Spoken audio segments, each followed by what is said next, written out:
سرایوسط معارف شهر دوشنبه روز 6 مارس سال 2024 با نشر یک بیانیه ویژه رهبران مکتب و کودکستان‌های پایتخت تاجیکستان را از طلب کردن تحفه و ضیافت و جمع‌آوری مبلغ با بهانه 8 مارس و عید نوروز هشدار داد. این نهاد مسئول امور مؤسسه‌های ساحه معارف پایتخت چنین کوشش‌های تحفه‌ستانی جمع‌آوری مبلغ و ضیافت را با بهانه عیدهای رسمی برخلاف قانون تنظیم و جشن و مراسم و حتی عمل کروپسیونی نامیده است. 8 مارس در تاجیکستان قبلا همچون روز آزادی زنان و حالا همچون روز مادر جشن گرفته می شود. 21 مارس در تاجیکستان عید نوروز سال نو فارسی را جشن می گیرند. در هشدار نشر شده در صحیفه و گروه های مربوط به اداره معارف پایتخت تاجیکستان چنین آمده است: سرایوسط معارف شهر دوشنبه به توجه رهبران و کارمندان مؤسسه های تحصیلات تا مکتبی و میانه عمومی نو بسته از شکل تشکیلی و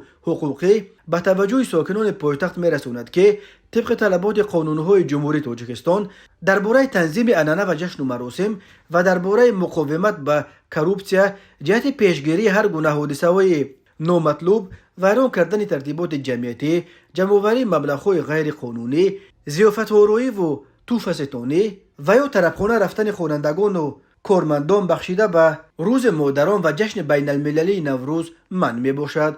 ساکنان محترم، در حالت از جانب کارمندان مؤسسه‌های تعلیمی شهر دوشنبه طلب کردن مبلغ و یا تحفه‌ستانی می توانید عرض و شکایت‌های خود را طریق تلفن باوری به سرایوسط معارف شهر دوشنبه و یا به پست الکترونی پیشنهاد نمایید. عرض و شکایت‌های پیشنهاد شده در دایره قانونگذاری برای چاره‌اندیشی به ساختارهای دخلدار ارسال کرده می شود. هر سال در عرفه روزهای عید به خصوص قبل از سال نو 8 مارس و عید نوروز ساکنان تاجیکستان درباره از آنها تحفه طعمه کردن آموزگاران مکتب‌ها و مربیان باغچه‌های کودکان و کودکستان‌ها زیاد شکایت می‌کنند. در عرفه عیدهای امساله نیز چنین شکایت‌ها زیاد بودند.